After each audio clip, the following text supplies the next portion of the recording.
এইটো হ'ল আমাৰ ভট্টদেৱৰ জন্মস্থান বৰনগৰ নহয়নে বৰনগৰ ভট্টদেৱ কোন অসমীয়া গদ্য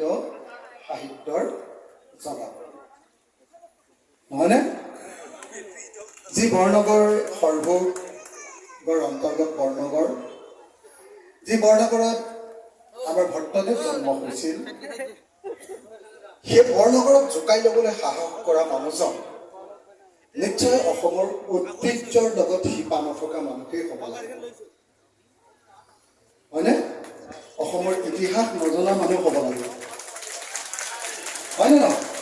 ঐতিহ্য হেৰিটেজক উপলব্ধি কৰিব নজনা মানুহ হ'ব লাগিব এই বৰনগৰ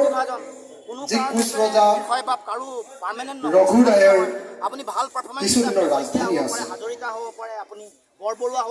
সেই বৰনগৰৰ সিংহ ফুকন হ'ব পাৰে সকলো হ'ব এনেকৈ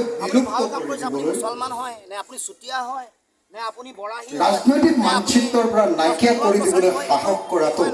এই দৰ্শনটো মই ভাবোঁ স্বৰ্গদেউ চাওলুং চুকাফাৰ যে আৰম্ভ হোৱা বাওনাই স্বৰ্গলৈ নাইকিয়া হাত কৰিবৰ মৰা কাৰণে একেবাৰে এনেকে বাৰে মোৰ বাৰে নিচিনা মানুহে মানে প্ৰথমে স্বৰ্গলৈ হাত লাচিত মেলি শিলপুৰি সজাব মই চাপৰ চুটি মানুহ মই যদি স্বৰ্গখন আৰু এতিয়া ফুটাই দিম এই বুলি গোটেই কওঁ বিষয়টোকে এই কেনেকুৱা হ'ব গোষ্ঠীগতভাৱে ভাগ অহংকাৰ ভাগ হ'ব কৰাটো নহয় জানো যিহেতু ধৰ্ম সেইকাৰণে এতিয়া সৰ্বভূক যে এনেকৈ নাইকিয়া আহোমৰ কৰি নিজৰ দিব বান্ধটো ভাগ খুজিছে কৰিব খুজিছে এইটো তাৰ হ'ল উপৰিও জাতি সমগ্ৰ জনগোষ্ঠীবোৰক এনেকুৱা সৰ্বভূকবাসী সম্পূৰ্ণ ৰাইজ দৃষ্টিৰে চাব খুজিছে আমি বিচাৰিছোঁ কি সমন্বয়ৰ অসমৰ গদ্য সাহিত্য জাতি জনগোষ্ঠী অসমৰ ইতিহাস কোচ ৰাজবংশ সেই সকলোৰে প্ৰতি এটা বিৰাট অন্যায় আৰু স্বাভাৱিকতে অসমৰ মানুহে কেতিয়াও এই অন্যায়ক সহ্য কৰি অহা নাই